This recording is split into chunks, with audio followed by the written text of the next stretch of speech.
Thank you, MSK, for having me. The most important part of my bio that was not in my official bio is that I'm also a breast cancer survivor and that I received treatment at Memorial Sloan Kettering. And not just treatment, I received the best treatment I have ever personally or through a relative experienced or witnessed through a relative at any hospital anywhere. I oftentimes say that every single hospital on the planet should function just like Memorial Sloan Kettering. I just want to commend each and every one of the employees on the Zoom today, because it's each and every one of you who makes the experience of going through cancer. You take all of the burdens, except well, as well as the cancer, but you take all of the burdens that one has in going through medical treatment off of one's plate, so you can just focus on your treatment and in your wellness and on your health and on a positive outcome. So I want to thank all of you for the work that you do every day. And again, thank you, Lauren, for the kind introduction. I am thrilled to be here to join MSK during Breast Cancer Awareness Month for this important discussion, not only because it's important for everyone else, but because of the way that I benefited from MSK personally. Breast cancer is a disease that impacts so many New Yorkers, so many Manhattanites. According to the American Cancer Society at Cancer Action Network, breast cancer is New York's most commonly diagnosed cancer among women, with around 6,000 women diagnosed annually. It is also the leading cancer. It's a leading cause of deaths for leading cause of cancer deaths for Black women, which is another reason I'm particularly always, interested in speaking up and being active in this space. The CDC and other researchers project that breast cancer rates will continue to rise here and globally over the next few decades, including in younger women. I was considered a younger woman. I was 44 when I was diagnosed, and I had already at that point knew so many women who had gone through it that I didn't realize I was young. But fortunately, because I was young, my insurance covered more things. As I think 45 is the cutoff, at least it was when I had it a few years ago. And so because of all of this, it's my sincere hope that everyone listening to our conversation today learns something about their risk for breast cancer and uses that knowledge to take action, whether it's making a doctor's appointment or scheduling a mammogram, or the thing that I also really encourage people to do is just do your checks. I did my check, my own personal check, and that's how I found it. And then I didn't wait at all. I sought immediate medical attention, and I was really very fortunate with the outcome. And there's so much more that I could say, but we have an amazing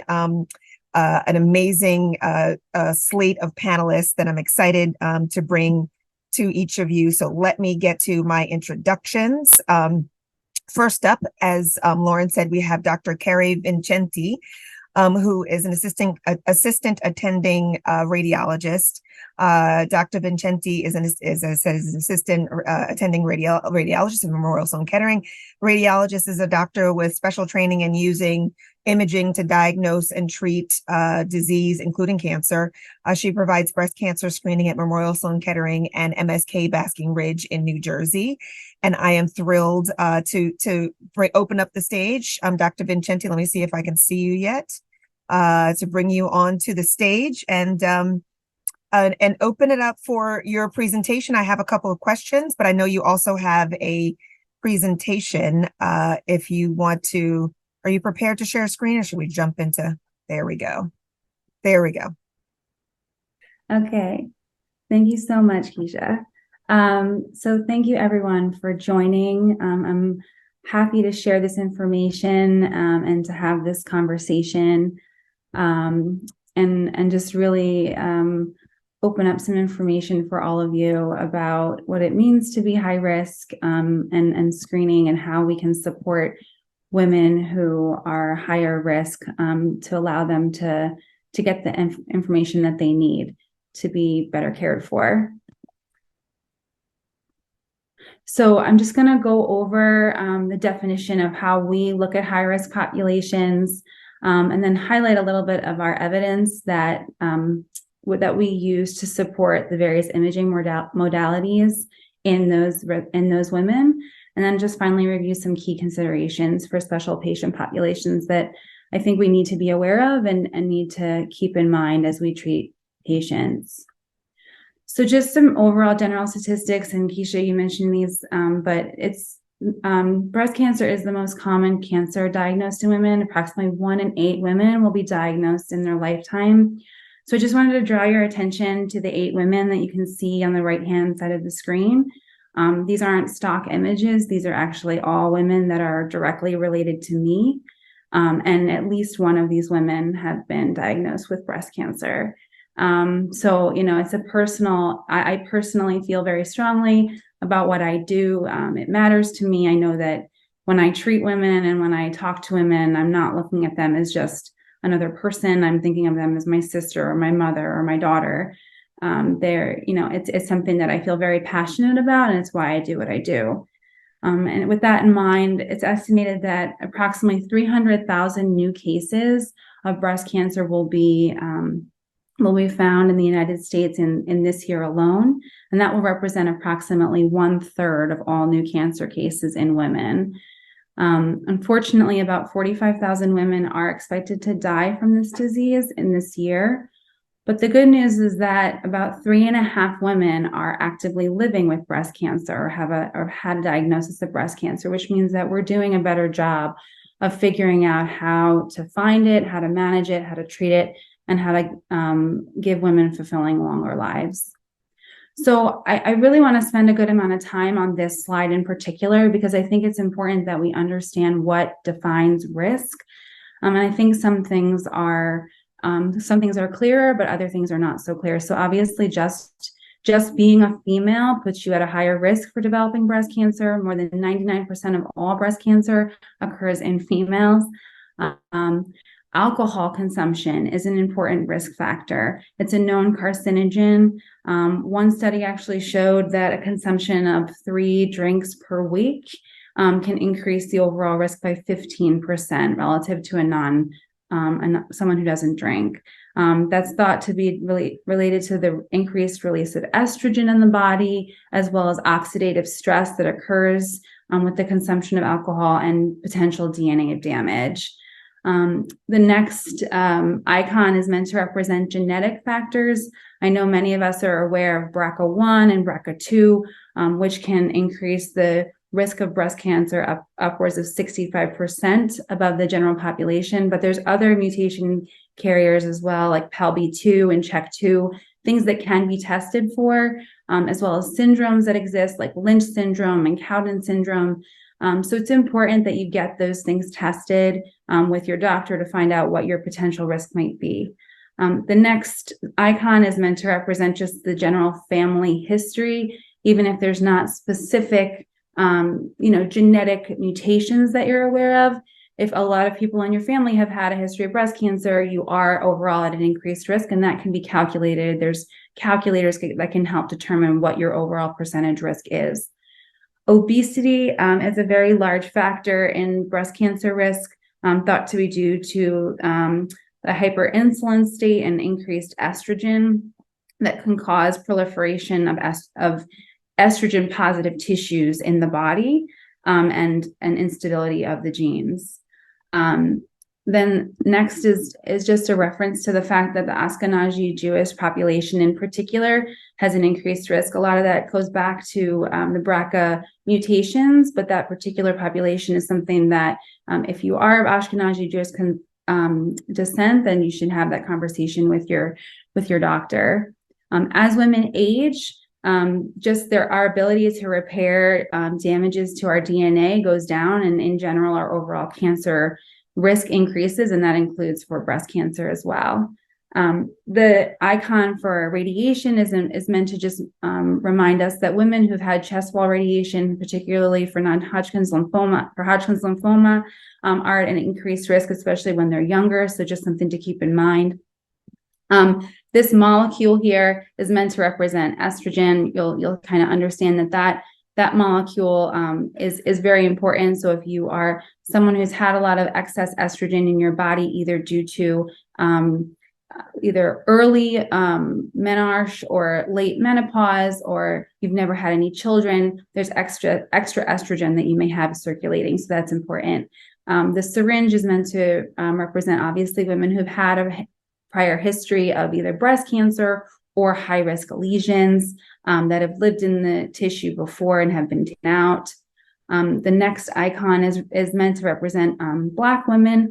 We've recently become aware of the specific risks for Black women, especially related to socioeconomic factors that affect their risk. And then finally, breast density, which I just wanted to take a moment to discuss next. But I just wanted to say, in terms of high risk, we look at it as those who have a calculated risk of greater than 20% are considered truly high risk. Although noting that all these other factors are important in determining whether you're higher than average risk. And so I just wanted to quickly talk about what the breast density and what it means. So not all breasts are created equal, as we know. Even within a woman's breast, they're meant to be sisters, not twins. So we look at breasts and we look for symmetry, but they're just not the same. But as we look, we can see that breasts can get more dense or less dense, and they can also be complex. And the important thing about this is that our increased ability to find cancers depends on how dense a breast is. If you're looking for a needle in a haystack and you've got a lot more hay to look through, you're gonna have a harder time finding that piece of the puzzle that you're missing. So our overall sensitivity for mammography does go down to find breast cancers as women become more dense, approximately 85% in fatty breasts, downwards to 60% in extremely dense breasts. But as you can see, a good number of our patients do have heterogeneously dense or extremely dense breasts. And so I wanted to make sure that you're aware, not all states at this point require women to be notified that they have dense breasts, but that's about to change. So the FDA in March issued a national requirement that dense breast reports have to be sent to patients, and this is effective as of September of 2024. We currently do that at Sloan, but it is not a nationally recognized thing. And just to add that, insurance coverage may still be a potential barrier, but once this becomes a national requirement, hopefully this will be less of an issue. So I just want to I know Keisha had mentioned that when she, the age of 45, we've actually now had sort of a consensus across the board that screening should begin at the age of 40 for average risk women, and that's also supported by the U.S. Preventative Task Force. So that will hopefully help with insurance issues. But it's important to note that 1 in 6 breast cancers are found in women ages 40 to 49. So we're trying to support the use of mammography as often as possible to aid in this diagnosis. And it's also important to note that screen-detected cancers just in general have better outcomes. A study by one of our breast researchers showed that with the same available treatment modalities, screen-detected cancers showed a 60% lower mortality at 10 years and almost a 50% lower mortality at 20 years. And again, that's with the same treatments available. So for those higher risk patients, what can we do? A new article that was just put out by the American College of Radiology, which sort of helps to create our gold standards, gave recommendations for women who are higher than average risk. So I just wanted to quickly run through that now. As I mentioned, screening mammography is our #1 gold standard for, every woman should have a screening mammogram regardless. It has overall low ionizing radiation, about the same amount of radiation as a single chest x-ray, or less than the amount of radiation that you would have living in your home for a year from like the radon levels in the background. So it's important that we have these scans and that we have them available for patients. It's been the only solo modality to have proven reduction in mortality for patients, upwards of 40% in observational studies. And it's really good for detecting calcifications, which is what we look for to look for something called ductal carcinoma in situ, which are usually calcifications that show residue of cancer there, but it's stage 0. So it's the earliest cancer we can treat. A lot of people ask about the question of, two-dimensional versus like 3D or tomosynthesis mammography. The verdict is still out on that. We have some trials going on to look at the efficacy of that. But as of right now, more than 20% of the US population doesn't have access to tomosynthesis or that 3D mammography. So it's important that we know that either one of them is sufficient as long as they're getting the scan done. And so additional supplemental options include MRI, contrast enhanced mammography, and whole breast screening ultrasound. And again, each of these modalities has their own pros and cons. For MRI, you're not having ionizing radiation, and has been found to find an additional 15 per 1,000 cancers, as opposed to just mammography alone, and can provide vascular and functional information. Unfortunately, there are some limitations, like for patients who have metal implants or claustrophobia. It's also very expensive. So, MRIs can be difficult to have covered by insurance relative to example, the cost of coverage by a mammogram, which should be covered by the Affordable Care Act if it's screening. Contrast mammography is a newer modality, not so new, but it helps us to provide the morphological information of a mammogram with the functional information of vascularity with contrast, and allows us to look specifically at if there's one area of the breast that is lighting up more. It's kind of like a very, very narrowed down version of what we see on MRI. And it relies on the principle that cancers result in neogenesis or new vessel formation. And it's a great alternative for patients who cannot undergo MRI, and can have, and has shown to have an overall increased sensitivity and specificity compared to traditional mammograms, although those studies are extremely small. And so currently there's a trial that's being run by one of our primary investigators here at Sloan, Dr. Comstock, that's going to hopefully look into that a little bit further. Finally, whole breast screening ultrasound is a good modality and a good option, especially for patients that are more intermediate or slightly higher than average risk, and who also have dense breasts. It's a great supplement for dense breast tissue. It does not have any ionizing radiation and utilizes sound waves, and can also be used to look at specific characteristics of masses, but is not a great tool for calcifications.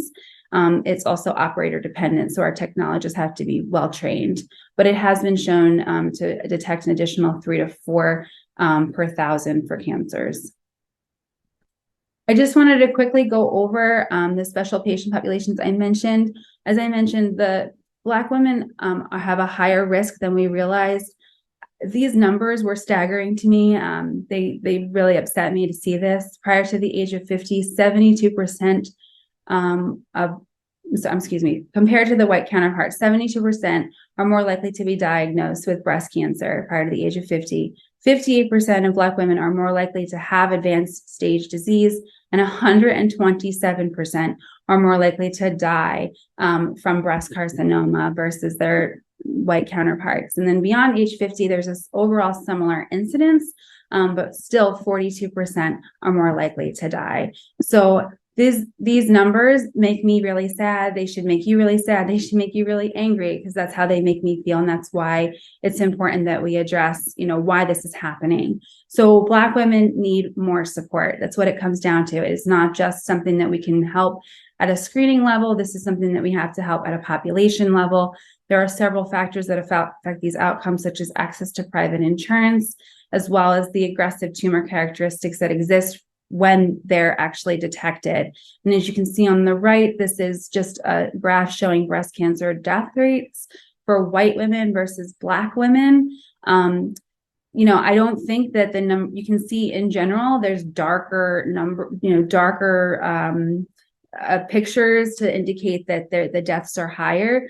In those states where it's saying there's no deaths or it's very, very small, I don't actually believe that that's because there's less deaths. I think it's just that we don't have the right screening. We don't have the right access. There aren't women who are, being really, we don't have the information, but it's there, and these women are getting affected. And then there's also additional comorbidities that have been shown that women who are Black tend to have more comorbidities, which also affect their risk.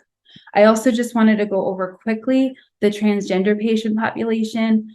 So for transgender males, so those that are born female and become male, it's important to remember that they are born with breast tissue. If they have what's called a top surgery, there, in theory, there's no recommendation. It's kind of like a mastectomy. There's no recommendation specifically for them to get additional testing. But if they only have a reduction or a good amount of their tissue is left behind to create like the pectoralis muscle to make them look like they have pecs, there are additional screening recommendations kind of based on their age and overall risk. And for males who transition to females or transgender females, there is a significant increase in risk for those patients because they're taking hormone replacement therapy. So the length of time they're on replacement therapy is important to take into account. Certainly not reaching the height of 20% overall risk, but important for consideration.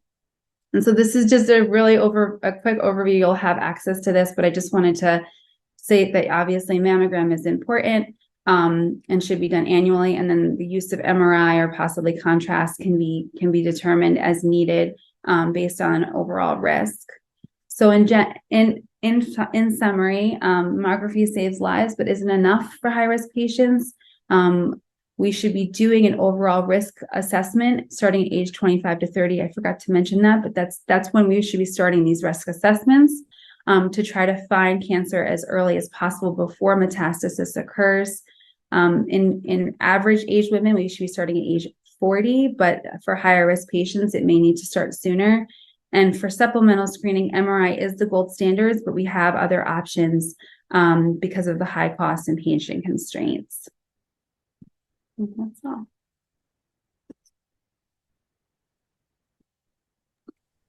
Apologies, I was on mute. Thank you so much, Dr. Vincenti. I learned a lot, which is not surprising.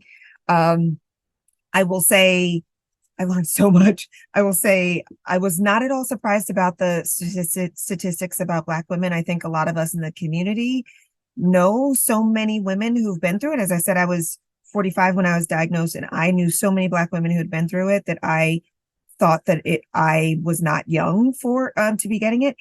And I was so I remember being, how do I say this, wanting to know every question I asked. I was asking the question, well, what about for Black women? Or what about for, anything that I was told as I was in treatment, I said, well, what about for Black women? How does that relate? And how do those statistics change?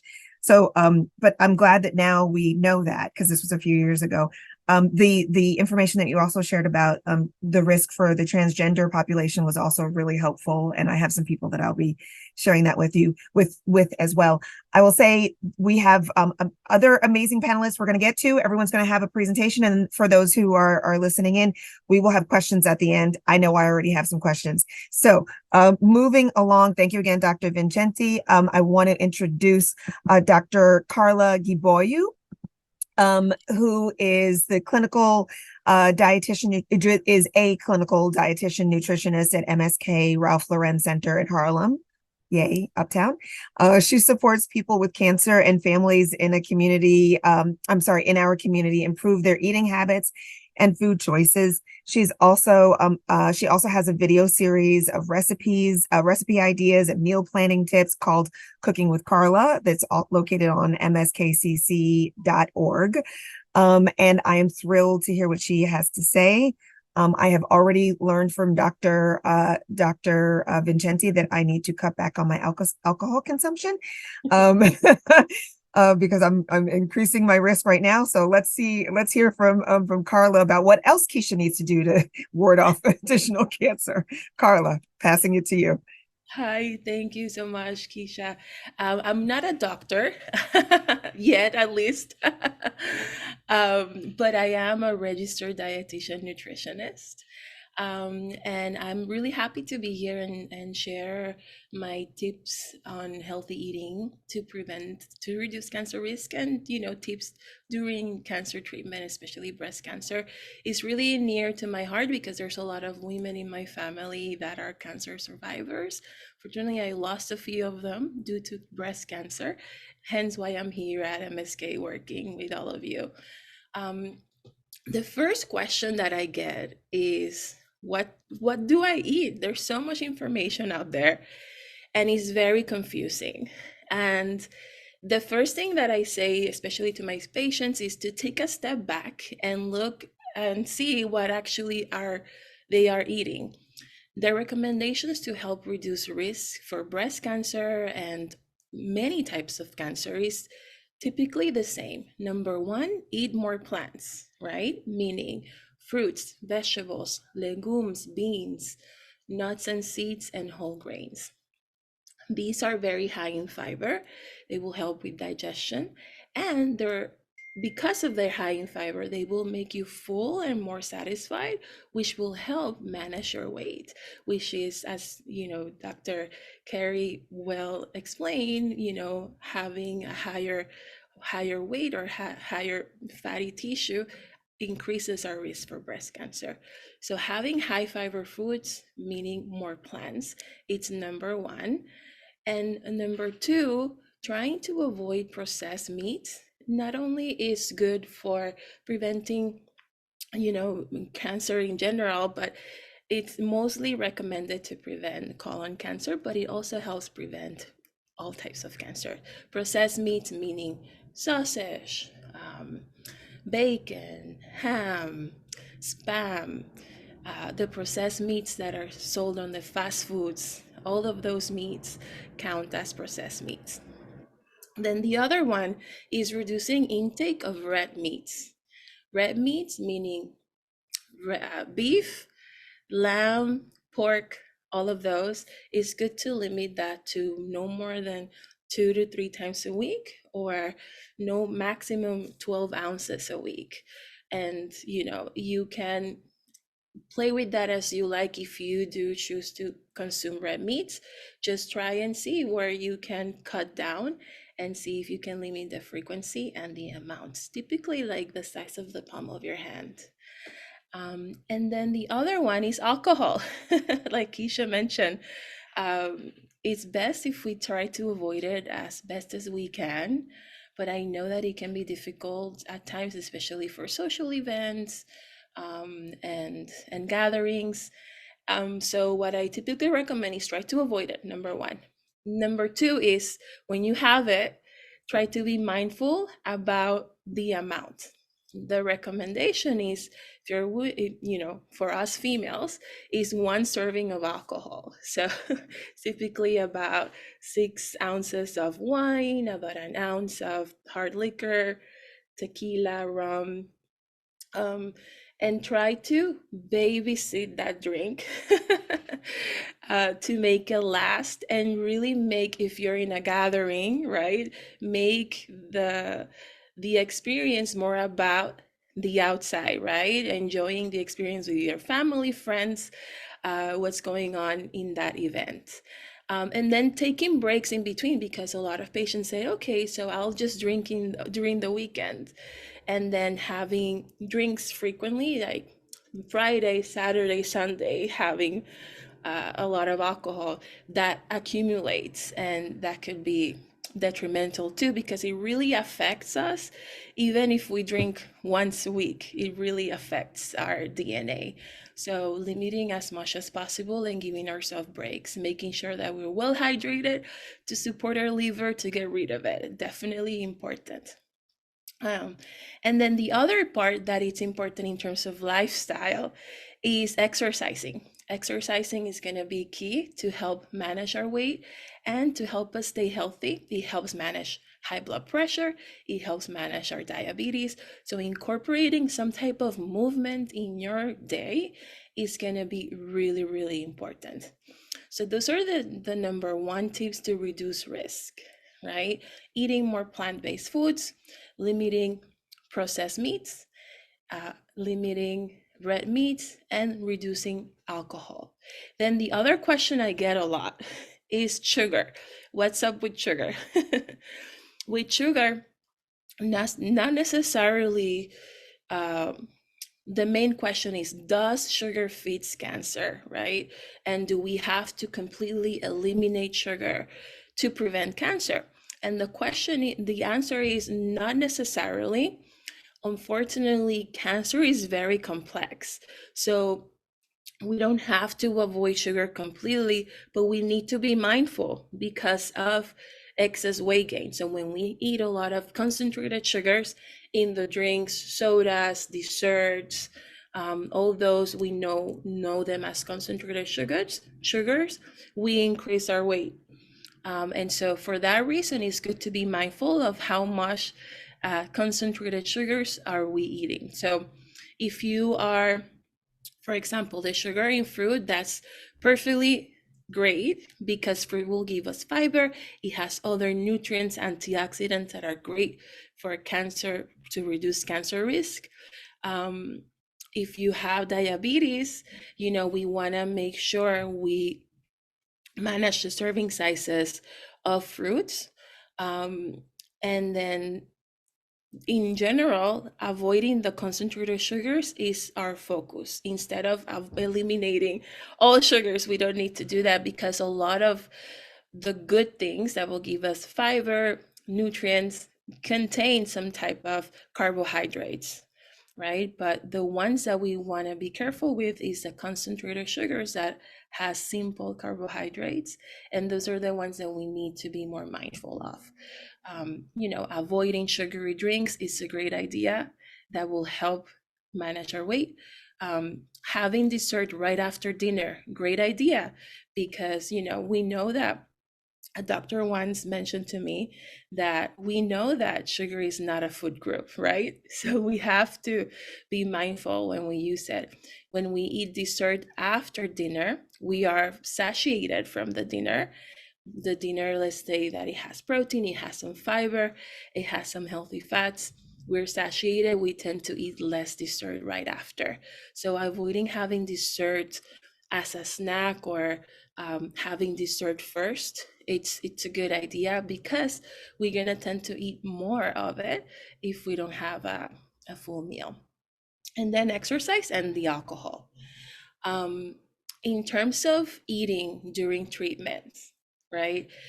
Basically, we want to follow the same tips, right?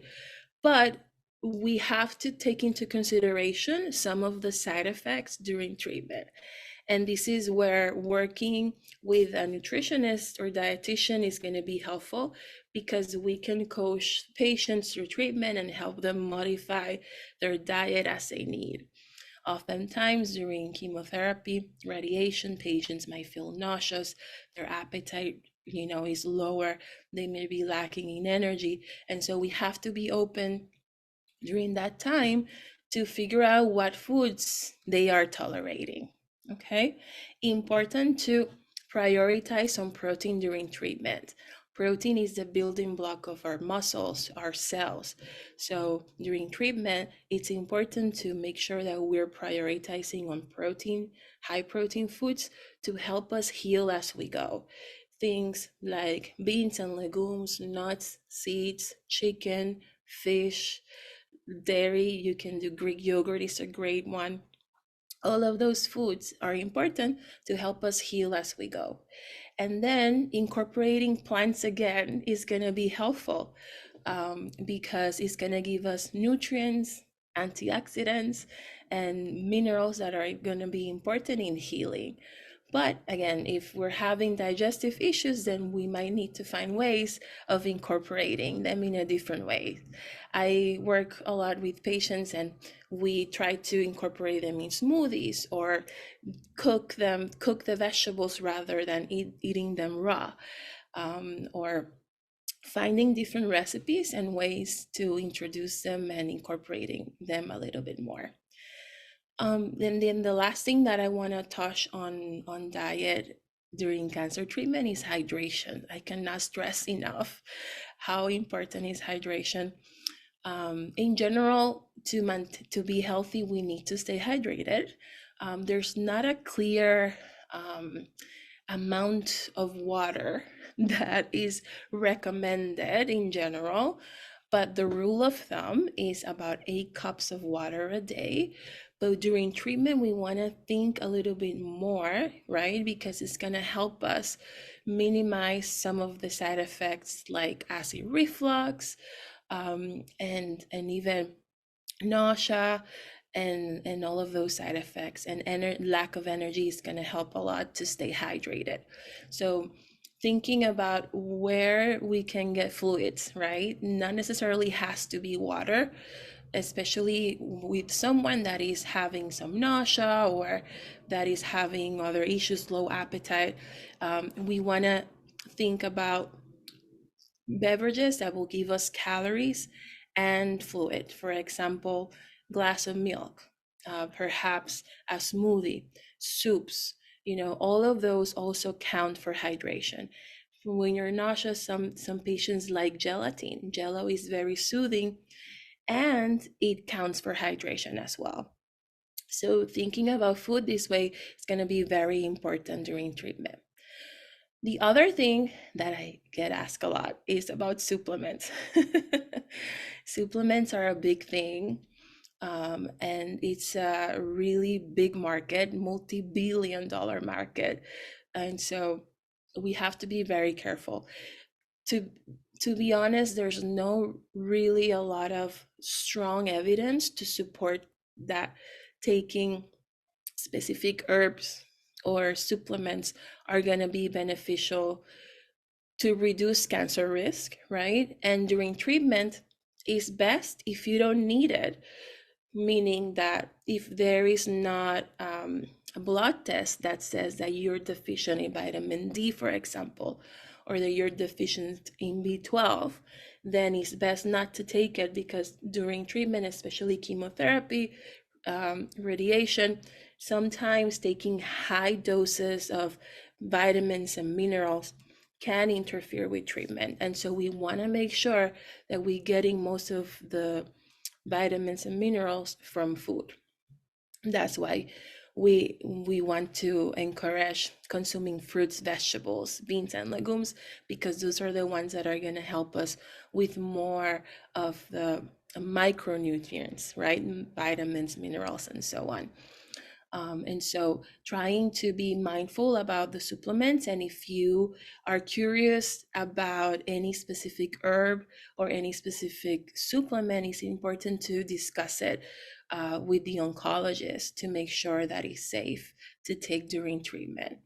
And then actually for reducing cancer risk, it's not recommended to take high doses of vitamins and minerals for that purpose, because there is evidence that some cancers might thrive on an environment that has a lot of vitamins and minerals. So we want to be mindful of that as well, and focus on food first.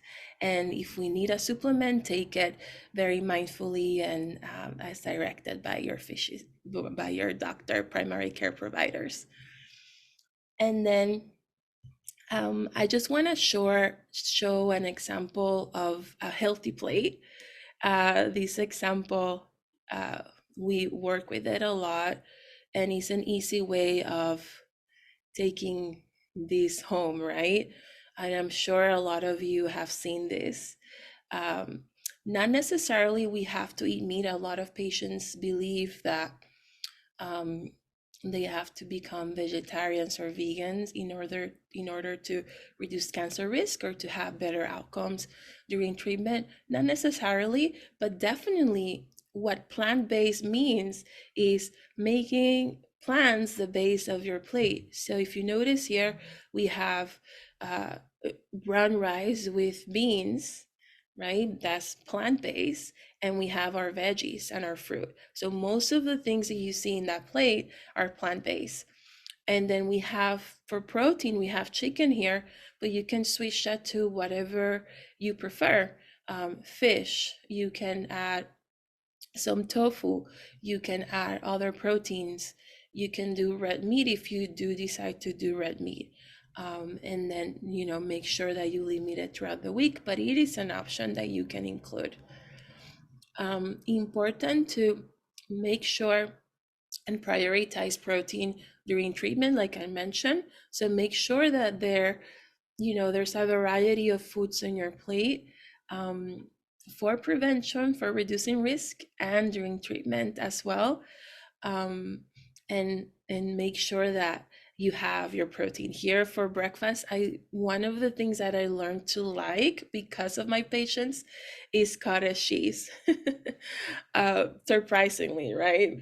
But it's really, during treatment, it's really versatile because you can actually use it in smoothies.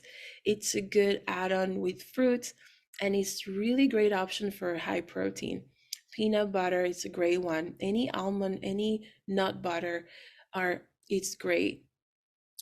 Eggs, definitely. And then our whole grains will give us a little bit of protein, but most like more fiber and a lot of energy. And our fruits, obviously, very important to include. It doesn't have to be any particular fruit. I get a lot of questions about bananas and pineapples. A lot of patients ask that if bananas and pineapples and mangoes are bad for cancer. They're great. They have natural sugars, they have fiber, and they have lots of vitamins and minerals that are important. The only thing is that if you're having diabetes, we don't want it to eat the fruits by itself, right? Because we know that when we have fruits, um, it's gonna have it's gonna have carbohydrates, so it's gonna affect our blood glucose. So the key is to make sure that you're combining the fruits with some type of protein. So having the banana with peanut butter or the apple with some cheese, it's a good idea, not only for people with diabetes, but in general, it's a good idea, especially if you're going through treatment, because that's a good way of incorporating protein to help heal throughout the process. But moving along, I'm really excited, as some of you I think saw in the chat that I said verbally, was not surprised about the statistics that impact Black women. Really excited to hear from Michelle Anderson Benjamin and hear her story, her experience. Michelle Anderson Benjamin is a wife, mother of two from New York City, and also works at Memorial Sloan Kettering. And in 2020, at the age of 36, Michelle was diagnosed with stage 1 triple negative breast cancer. Unfortunately, in 2022, her cancer returned and is now metastatic. Michelle started the Fearless Warrior Project, LLC, as an opportunity to be the voice of the voiceless and bring awareness and demand change to the health disparities within the cancer community. And I am so excited to hear more about her work, her experience, and the Fearless Warrior Project. So with that, Michelle, you have at it. Good afternoon, everyone. And I just would like to once again thank MSK for allowing me the opportunity to share my story and have a seat on this panel. My name is Michelle Anderson Benjamin. I am an employee at MSK, and I'm also a patient. I am 39 years old, mom of two and a wife, live in Harlem, and I'm living with metastatic triple negative breast cancer. So why am I here? In 2020, I was diagnosed with stage 1 triple negative breast cancer at the age of 36. No family history, did genetic testing, didn't have any mutations that were hereditary, and no one really understood why I was, high risk and why this was happening. I didn't do a self-breast exam. I didn't have a lump in my breast. I just woke up one morning and my breast was leaking blood. So I knew that wasn't common. I knew that wasn't normal. So I went and got tested, and using the resources of MSK Direct, I was able to get streamlined as a patient, get the testing that I need, the biopsies that I needed, and to be diagnosed within a week of first starting, investigating what was happening. But what I also realized during that journey is that a lot of people in the room didn't look like me. A lot of the conversation I was having with my medical team was not about what my journey as a Black woman would look like with breast cancer. How, at the age of 36, how can I still be this 36-year-old thriving woman and still feel like I'm 36 and not a cancer patient? So instead of complaining about it, I felt the need to make a difference and be impactful. And I started the Fearless Warrior Project with the hopes of just being a voice for the voiceless and sharing my story. With the help of my medical team, and I love my medical team at MSK, we were able to really sit down and talk about those hard conversations and navigate my journey.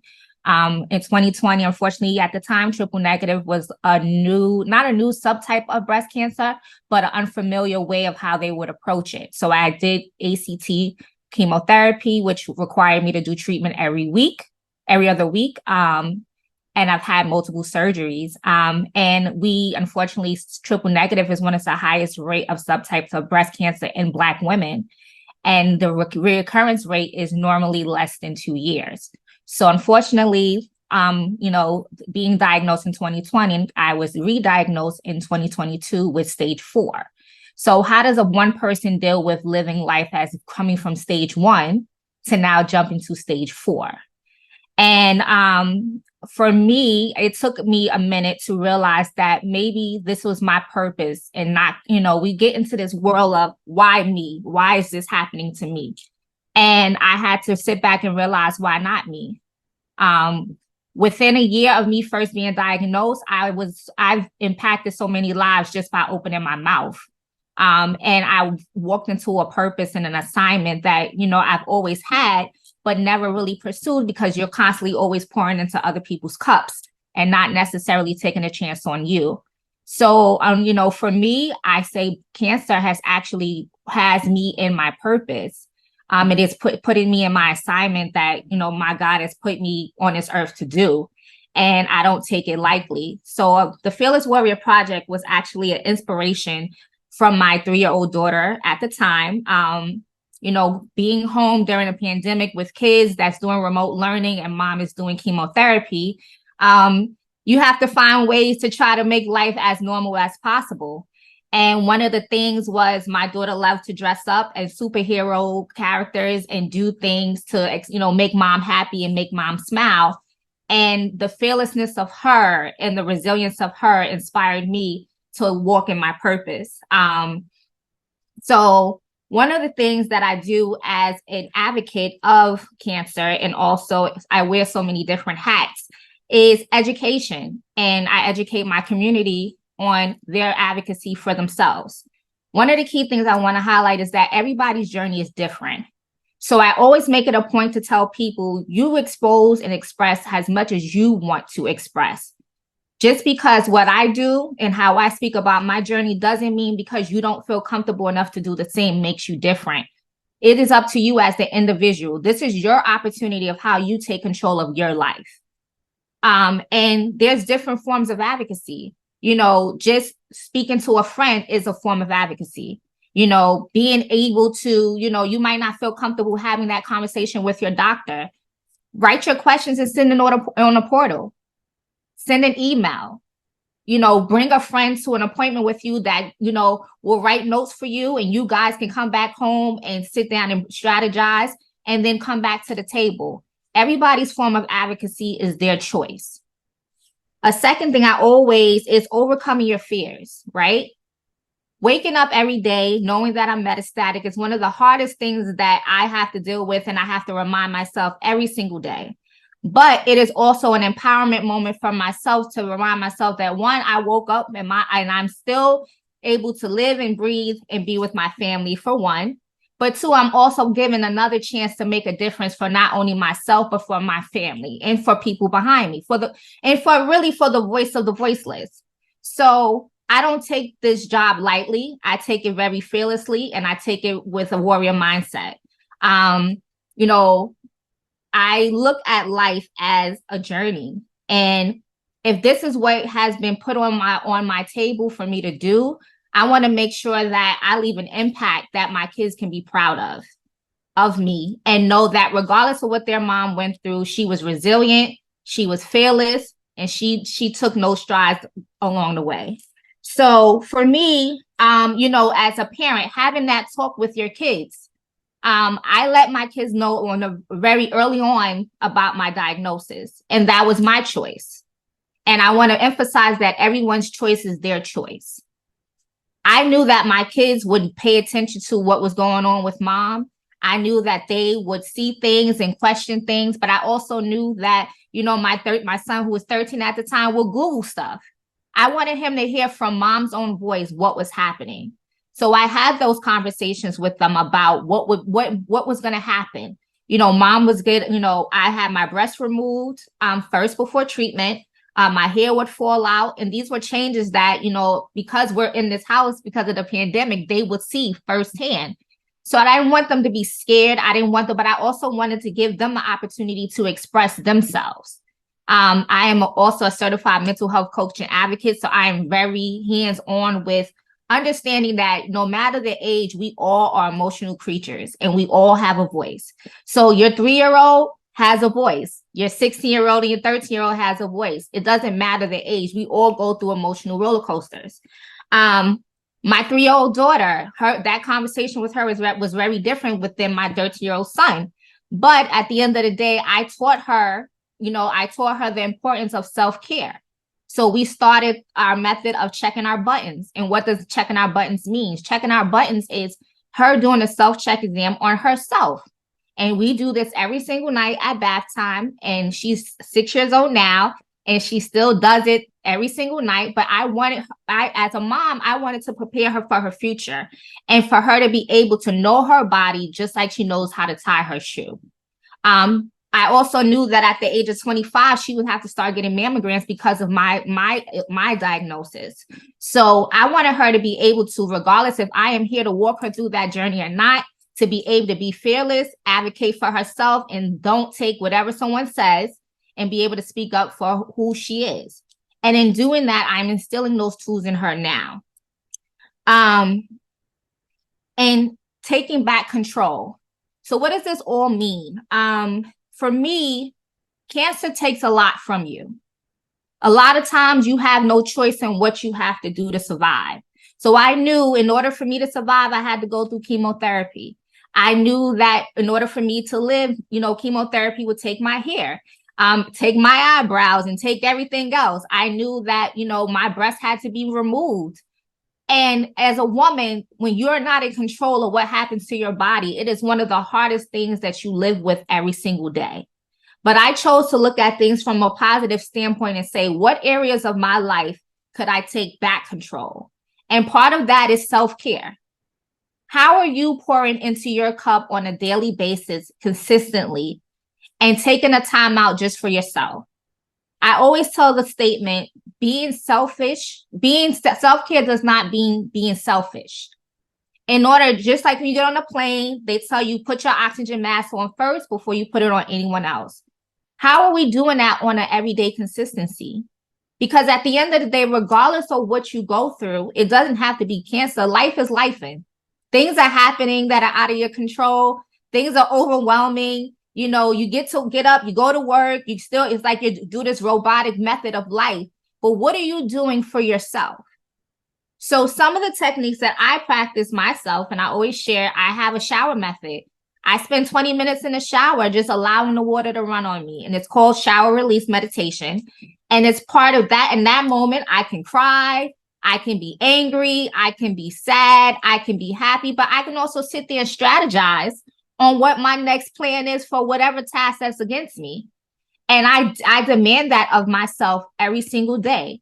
Now, sometimes that might happen at 10 o'clock at night, and sometimes that might happen at 3 o'clock in the morning. But I am consistent and I am intentional on making sure that I make that time for myself. Taking time for your caregivers. One of the things that we often, not necessarily neglect, but I have children, I have a family, and my family are in this journey with me. So making sure that I make time for just them, to show them appreciation and love for the fact that they are here supporting me in this journey. And constantly making time to show them that they matter. My daughter is 6 years old. My daughter is a young advocate already. She owns her own publishing company. She writes her own blogs. I go to different conventions throughout the country and she travels with me. She speaks up. Everyone knows her in the breast cancer market as Offset Benjamin. She does her videos. She speaks about, She interviewed my medical team because she wanted to ask them questions herself. And they made it approval for her to come into the hospital and her to interview and speak of these things. But also, what are we doing for yourself? So in closing, I just want to share one thing. I know you guys are sharing my website. And I just want to share one thing. And I know part of this was already shared, but my why.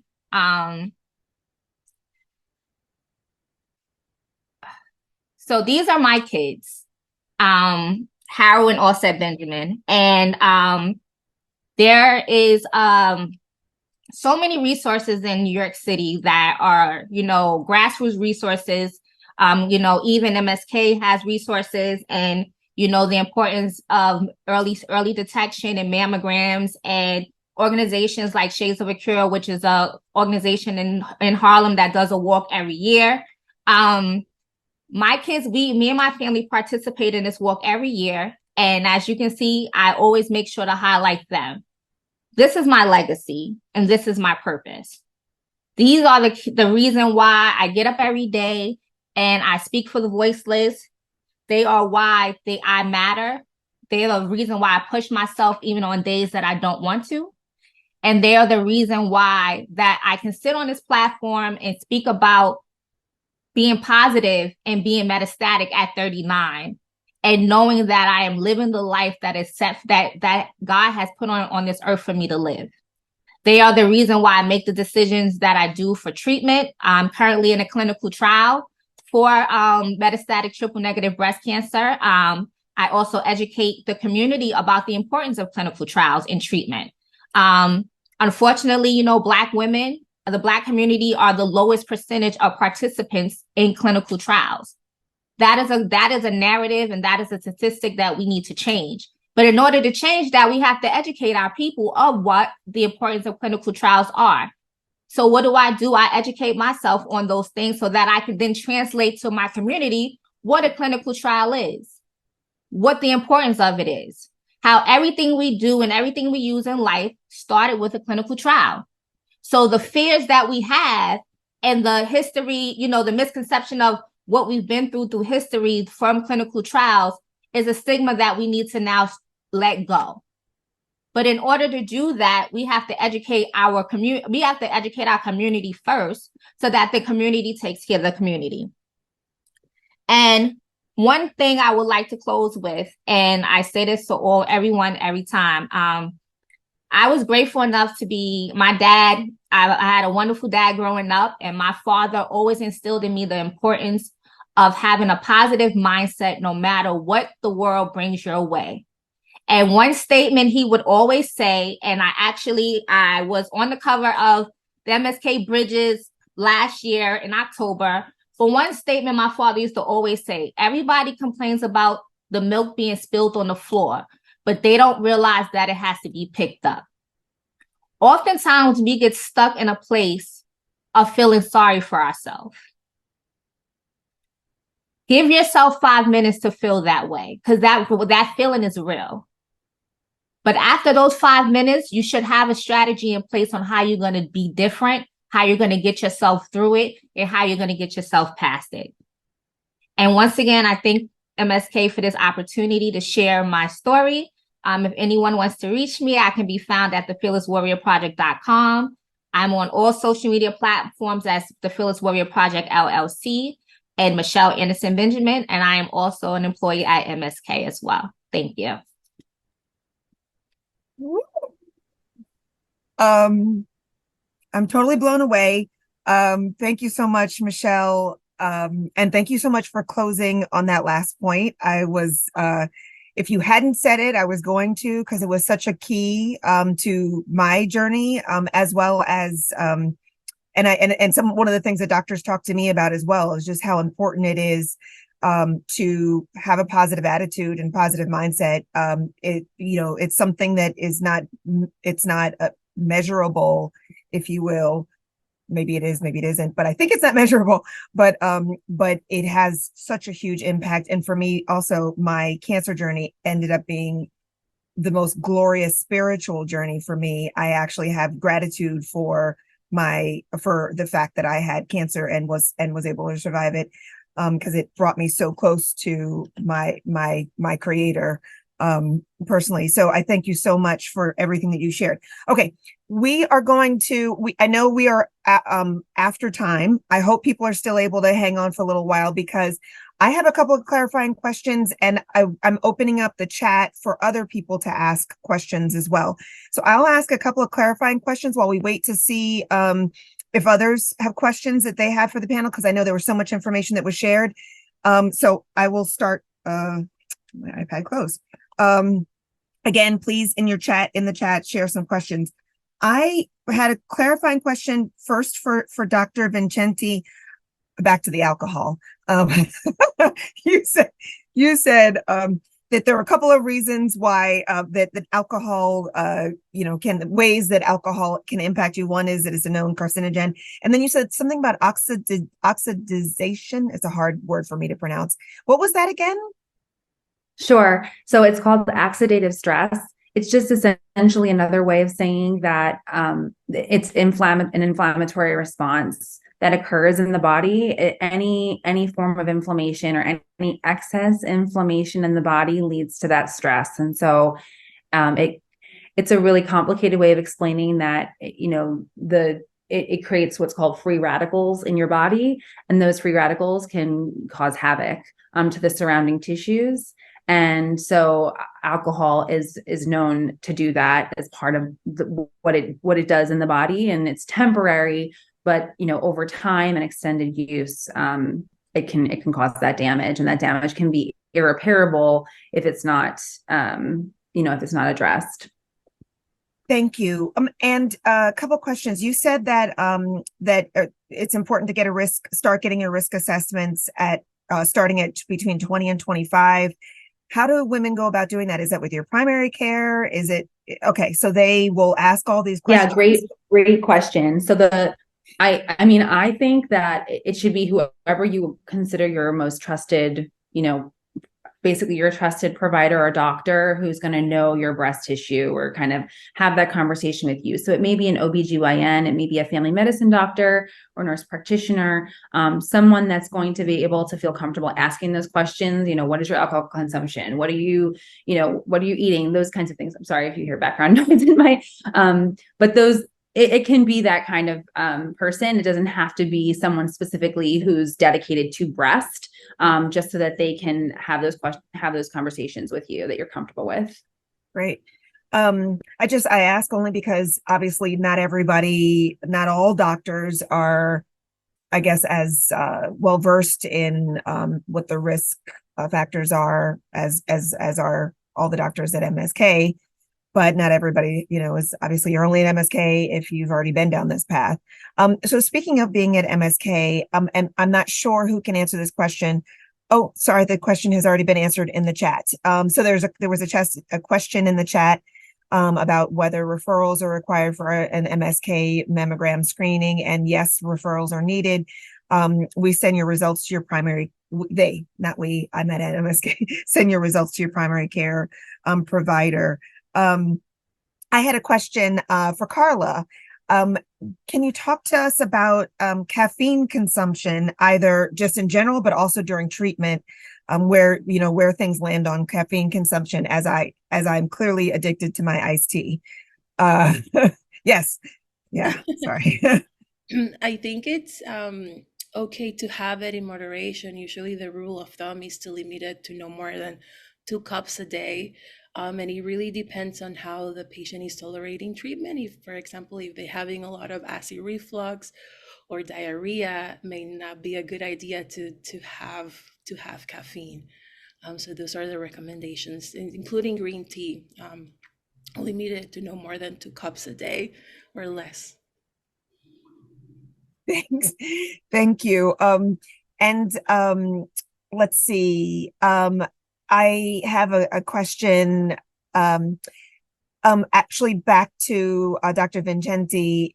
If you are, I'm assuming that if you are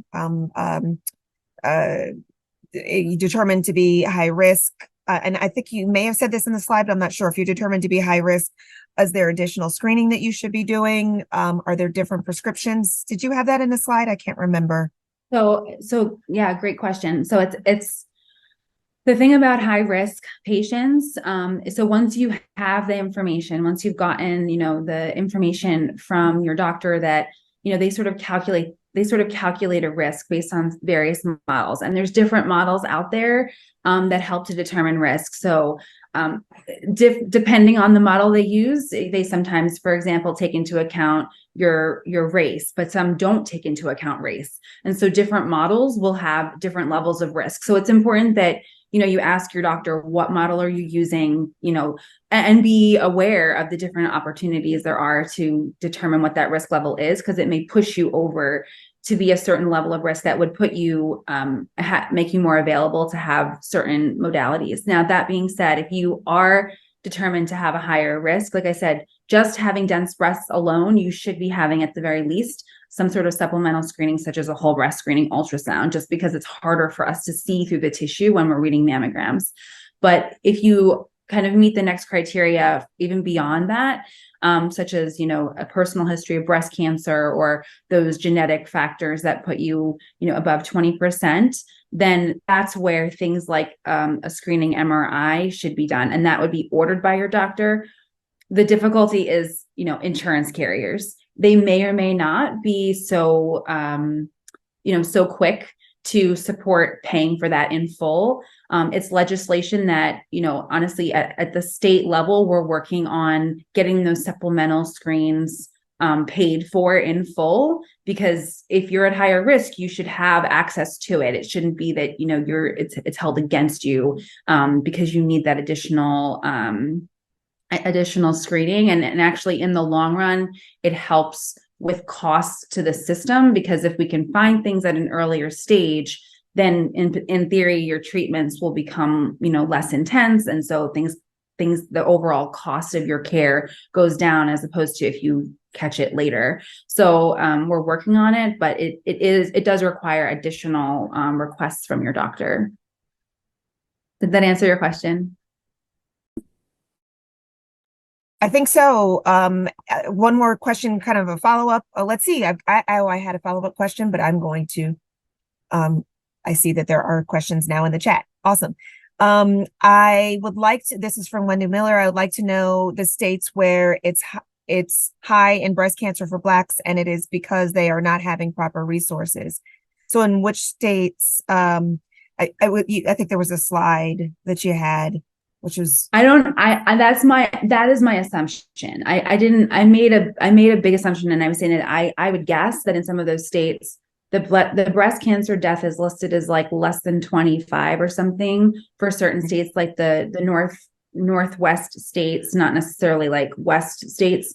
And I was just saying that I don't necessarily agree that those statistics are actually representative of what's happening for the women there. I think that, there's clearly Black women living in those states, and whether or not, they're getting the support that they need. I don't know if what we see, like we were saying before, like Michelle was saying, like what we see in the research versus what actually is happening, there's a huge discrepancy in terms of that. One of the things that we're trying to support, for example, for the CMIS trial, which is the trial looking specifically at contrast enhanced mammography versus traditional tomosynthesis mammography, is we're trying to increase the number of Black participants to try to increase, or to decrease, I should say, the gap in that knowledge. But again, it's all about what we can see versus what's actually happening. There's definitely a discrepancy there.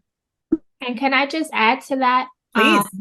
One of the things that I've when I work with patients is a lot of them, either they're not being asked the right questions, they're not being given the options. So women under 45 that are diagnosed with breast cancer, a lot of them, their doctors are not speaking to them about fertility options, right?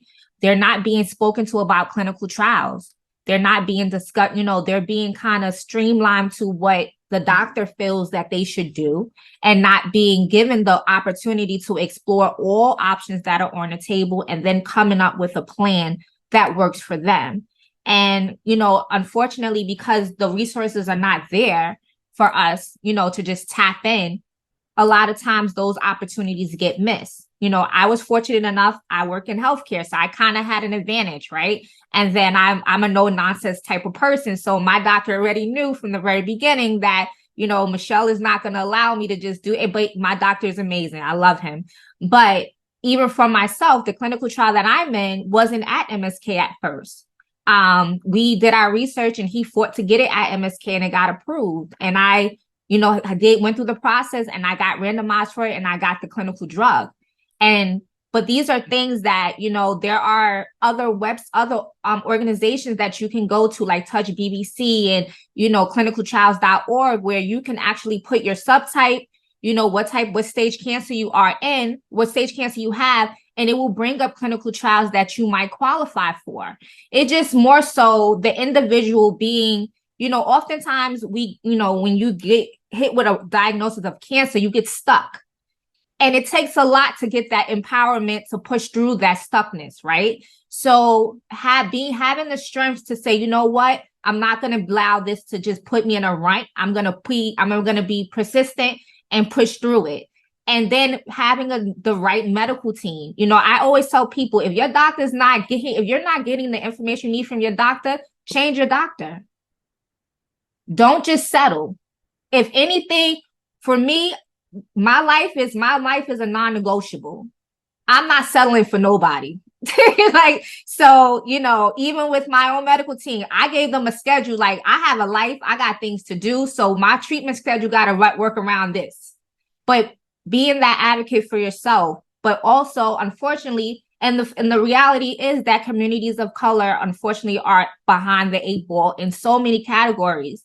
So it's important that our social workers, our patient navigators, our clinical staff knows and are trained to deal with all types of communities, all ethnic backgrounds, to just be able to have those conversations and provide them with the best resources out there.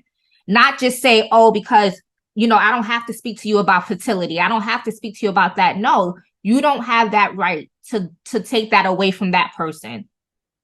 It should be standard across the board. Keisha, is it okay? I saw a question from the chat. I just wanted to answer it really quick. Dense breasts, yes. So there was a question in the chat that said, I have dense breasts and almost every mammogram leads to a follow-up ultrasound. Why not go for ultrasound screen immediately instead of going through the mammogram first? So I just want to stress, so mammogram is the best modality that we have for screening as we do for screens. So ultrasound is important as a supplement, just like MRIs or contrast enhanced mammograms. Well, I guess contrast enhanced mammograms might replace, but MRIs and ultrasounds are supplements to the mammogram, but they should never replace. And in fact, at Memorial Sloan Kettering, we believe so strongly that mammograms are important that if someone comes to us and says, I only want to have an ultrasound, I don't have like a physical reason not to be able to get a mammogram, for example, but I just only want an ultrasound, that's not something that we can offer, because it's so important that we have that information from the mammogram to be able to help truly screen. And so the ultrasound as a supplement, if you have dense breasts, potentially you should talk to your doctor about ordering a screening ultrasound in addition to the screening mammogram. And it can be done either at the same time, or it can be done staggered every 6 months to kind of help supplement what we can see. But they shouldn't be ever done, like an ultrasound should never be done in place of a mammogram. Thank you so much for that. I was about to ask you that question, so I'm glad that you answered it. And oh, by the way, Michelle and Dr. Vincenti, I was going to ask also about how people can get into clinical trials as well. So I know, Michelle, you offered up a couple of resources there. I don't know if Dr. Vincenti, you have any other recommendations for how to ensure that you get into that Black women are represented well in clinical trials, or really all women, but we're specifically talking about Black women. Yeah, I mean, I think the advocacy, like self-advocacy is such an important part, and it's really the best way. I mean, knowledge is power, and unfortunately, not all of the doctors and ordering providers understand, what's available out there. But just even asking the question, it helps to put it in the court of, if you say, well, are there any trials that I can be a part of, right? And so they can't just say no without really looking into it. So at the very least, just asking the question and saying, what about a trial? Is there any trial out there? Like, it's just sort of kind of like, well, I've asked the question now, so now it's your turn to at least answer me. And so that's an important, I think, part, as well as, if you get an answer that you, like Michelle was saying, if you get an answer and it just doesn't seem right, it's okay to ask for a second opinion. It's okay to try to see if you can go somewhere where maybe that it is a cancer facility, or somewhere where they may have more information. That would be the best way that I would suggest potentially finding about these trials, because they're not exactly listed on a website that you can say, okay, that I meet that criteria. A doctor would have to look at it and know that.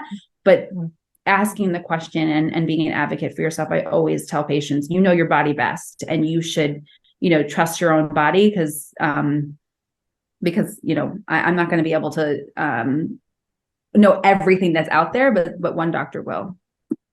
Another thing I just want to add to that is also asking questions about your pathology report. Oftentimes we just know our stage and our subtype, but there's so many subtypes that break down and make you that are part of the specifics for clinical trials and how your treatment plan is going to be. So what mutations do you have? Are you PD-L1 negative or positive? What does that mean?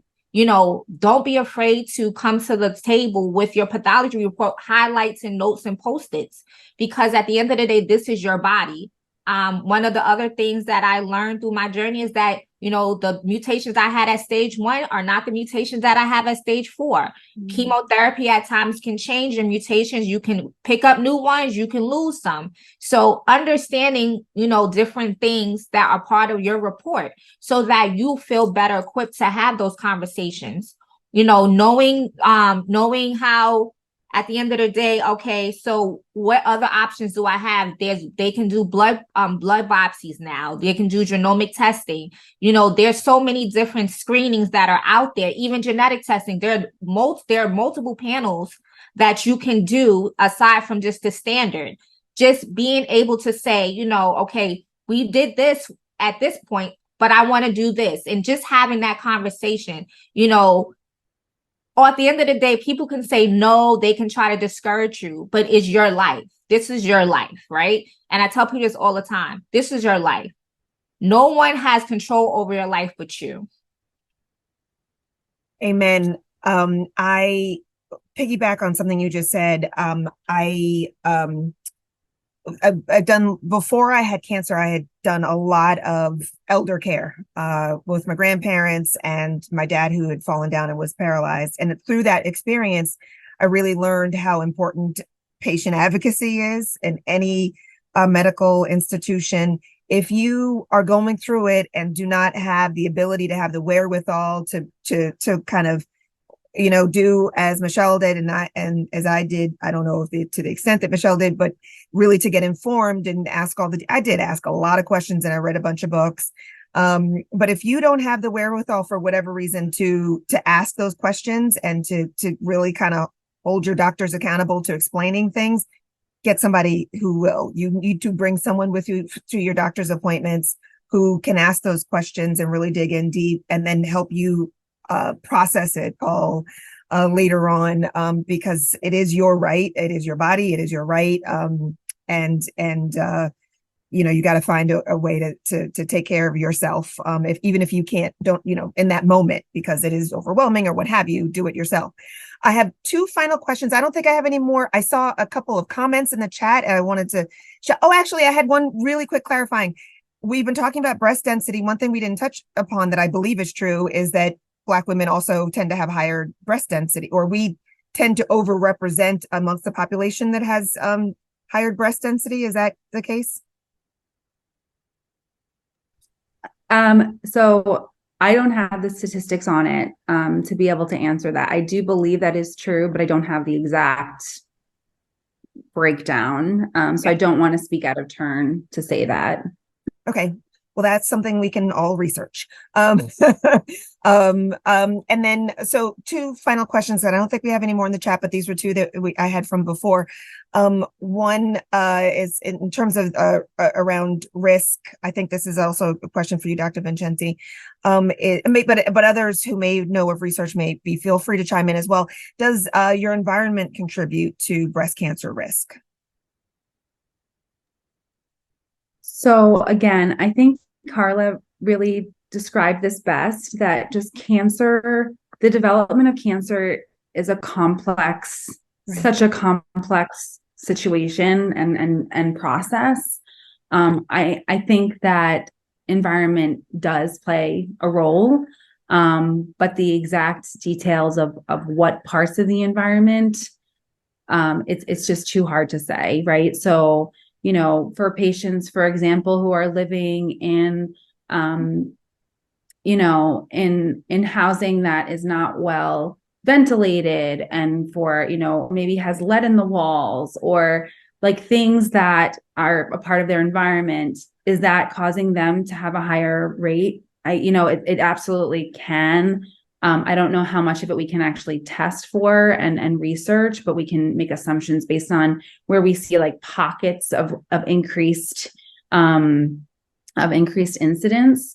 I do think it has an effect. I also just wanted to add one thing that you mentioned earlier, just before, about having someone with you to advocate for you and to take it all in. I always, when a new patient comes in with a new diagnosis of breast cancer, I always recommend that they get themselves just like a small journal or like moleskin, just something that you can walk around with, because I understand that information that you're getting and you're processing, you're not really processing everything all at that time. And it is so overwhelming at different stages of the process, from the initial diet, even just hearing that you have to have a biopsy, right?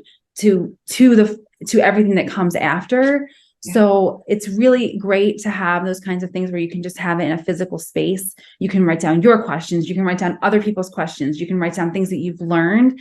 And then you can go back and refer to that at a later time and see that journey and see the questions that maybe haven't been answered, so that you know who to go to and who to ask. So I just wanted to just say that and put that out there. It's something that I recommend for everyone, whether they do it or not is their choice, but I do think it can be helpful to have it in writing. Amazing advice. I did the same thing. Thank you for bringing that up. And then the very last question, super quickly, because I know we are way, way, way over time. And thank you. We've had a little bit of drop off. A lot of people are still on. Last question: is it safe to have a mammogram if you're breastfeeding?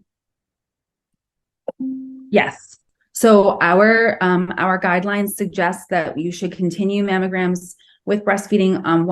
What we do recommend is that you do expel any available milk and try and be as empty as possible. But it should not preclude you. It doesn't preclude you or stop you from being able to have the mammogram. Pregnancy-associated breast cancer is unfortunately real. I had some slides on it. I don't have to show. I do have slides to show, but I'll save that for another time. But it exists. It happens. And yes, it increases it increases the difficulty for us to be able to see through the dense tissue, because the fibroglandular tissue does become more engorged during pregnancy, during breastfeeding, after pregnancy. But it doesn't stop us from, obviously being able to take care of it if we find something. Thank you so much. I want to thank all of you for all your brilliance and just the spirit and everything that you came with. I will toss it back to Lauren to close this out. Thank you all for having me. I learned a lot and I appreciated the time with you all.